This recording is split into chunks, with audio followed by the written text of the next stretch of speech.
habeenkii waraabahana ka sheekee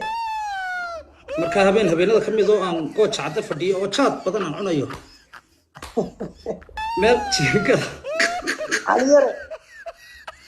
meel jinkada ku dhaxqeylin maras haye aniga iyo adigu dhowr nin oo kale oday baan ku jiray oday iska yarata haye deetana saasa lagu soo wareegsanaa jinkadu waxay leedahay albaab qori baan ku taag jirnay maras siduna isku xidhin riyaro meel ka tin garmay hadda may rida yare halkan soo istaagtay albaab qortiisu cali harti ayay sheeda ka aragtay oo soo qaadeen maras oo gabaad been iga dhigay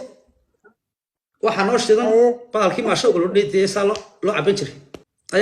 ayaa halka albaabka u yardhow bartan ku yeelan maras deetana cali harti si yaro kadisa sidaa ugu soo booday maras ridii guduun bay noo soo gashay cali harti qorigii yara albaabka ku taagnaa buu soo jiiday ridii soo cararaysa waxay sii jiiday maasho baalkii noo shidnadi meeshii dam isla noqotay cali harti wuxuu sidhuun meel ka bax meel banayso bishii maras haye والله بالله waxaan ku laan guruusal nagu dhax wareegaya moojaane wax kale mad muday beerkan dhulka wada saar gowde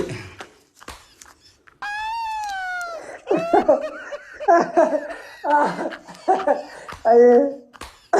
in cabaara markii uu nagu dhax wareegay baalkii uu yar daalim garasa markuu meel ka baxo waayay ana kiina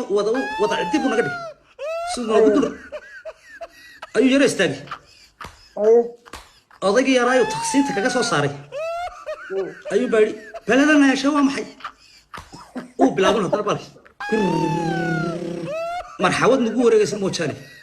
cali harti habeenkaas uu noo galay كوري قصوينكي ugu khatarta badnaa ee gooch cadayga soo maray ay kamid ahaayeen لا إله إلا الله رسول الله